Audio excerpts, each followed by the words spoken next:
మీరు బ్రష్ చేసేటప్పుడు కామన్ గా చేసే 3 డేంజరస్ మిస్టేక్స్ ఏంటో ఇవాళ చెప్తాను.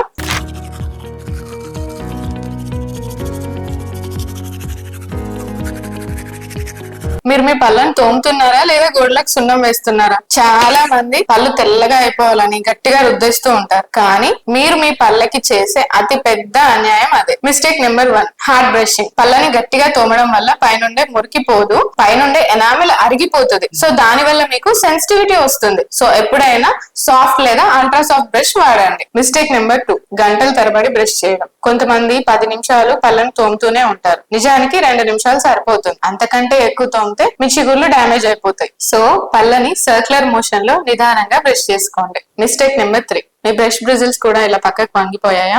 అయితే వెంటనే దాన్ని తీసి డస్ట్బిన్ లో పడేసేయండి. ప్రతి 3 నెలలకి బ్రష్ ఖచ్చితంగా మార్చాల్సిందే, లేదు అంటే అది బ్యాక్టీరియాని పళ్ళకు అద్దడం తప్ప ఏమీ చేయదు. మరి ఈ రోజే మీ బ్రష్ ని కూడా చెక్ చేసుకోండి. ఈ వీడియోని మీ ఇంట్లో వాళ్ళందరికీ షేర్ చేయండి, ఎందుకు అంటే అందరూ చేసే కామన్ మిస్టేక్స్ ఇవి. మరిన్ని డెంటల్ టిప్స్ కోసం నన్ను ఫాలో అవ్వండి. Thank you.